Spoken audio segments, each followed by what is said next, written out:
নামাজি বান্দার সামনে যখন মালাকুল মউত আসবে, মুখের দাড়ি হবে লম্বা লম্বা চাপ দাড়ি, দেহের পোশাক হবে সাদা, তাগড়া যুবকের মতো তার চেহারা হবে। নামাজি মুরব্বির সামনে, নামাজি যুবকের সামনে, নামাজি মায়ের সামনে, নামাজি বোনের সামনে মালাকুল মউত করে দেখবে জানালার থেকে একজন যুবক আকাশ থেকে নেমে আসছে। আকাশ থেকে, বুঝে থাকলে উত্তর দেন। আকাশ থেকে যে নেমে আসে মানুষ হয় না ফেরেশতা হয়? উত্তরে তো আসতে দিলে তো হয় না, মানুষ না ফেরেশতা? যখন ফেরেশতা আসবে আমাদের মাঝে দুইটা দল হয়ে যাবে। There will be two kind of people in this world. First of all, those who perform the salah. And the second one is those who do not perform the salah. এক হচ্ছে নামাজি বান্দা আর এক হচ্ছে বেনামাজি। বিনয়ের সাথে বলবে, ইয়া আইয়াতুহান নাফসুল মুতমাইন্না উখরুজি, আসো, এই প্রশান্ত আত্মা, আসো, বের হও, বের হও। কোথায় যাব ভাই? ইলা মাগফিরাতিল্লাহি ওয়া রিজওয়ানিহি, আল্লাহর জান্নাত তোমার অপেক্ষায় আছে, আসো, বের হও। আমার মুখের হাসি দেখে খুশি বুঝে সুবহানাল্লাহ পড়তে পারলেন না আপনারা সবাই? মাশাআল্লাহ। এটা দেখা যায়? এটা কি বগুড়ার ভাইয়েরা? এত আস্তে আমি উত্তর চাচ্ছি না, এটার নাম কি? দেখেন তো একবার তাকায়, এটা কি গোল না চারকোনা?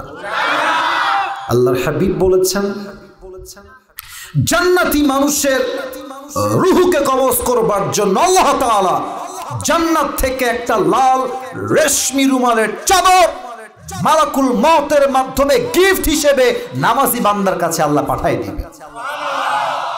দেখেন আমি একটু অভিনয় করে প্র্যাকটিক্যালি হাদিসটা বোঝাই। নামাজি বান্দার রূহ কবজ হবে ডান হাত দিয়ে। কোন হাত দিয়ে? ডান হাত দিয়ে। রূহটা কবজ করবে কাফাম মিন আকফানিল জান্নাহ ওয়া হানুত মিন হানুতিল জান্নাহ। রূহটা নিবে, ডান হাত দিয়ে নিয়ে প্যাকেট করবে, রুমালে সুন্দর করে ভাঁজ করে নিয়ে নামাজি বান্দা রূহটাকে মালাকুল মউত ইল্লিয়িন তথা জান্নাতের ঠিকানায় পৌঁছায় দেবে। এগুলো শুনলে যে মনে কি শান্তি লাগে, কারণ কি জানেন? মক্তব থেকে নামাজ পড়ি, আলহামদুলিল্লাহ, শো অফ করছি না। আমার বাবা একজন খতিব, একজন আলেম, একজন ইমাম, একজন শিক্ষক, একজন প্রিন্সিপাল।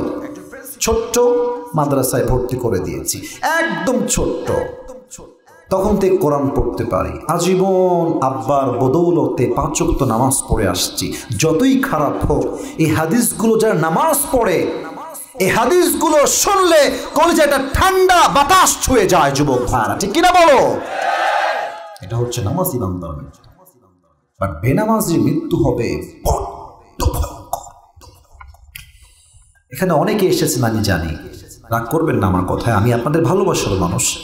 অনেকে এশারের নামাজটাও পড়ে নাই, বাসায় গিয়ে ঘুমায় যাবে, ফজরটাও পড়বে না। এখানে অনেকে এরকম আছেন, তবে কাউকে আঘাত করছি না। ইভেন অনেকে এরকমও আছেন, আমি যদি নেমে যাই স্টেজ থেকে, যদি আমি পকেটে হাত দেই, একদম হাসবেন না।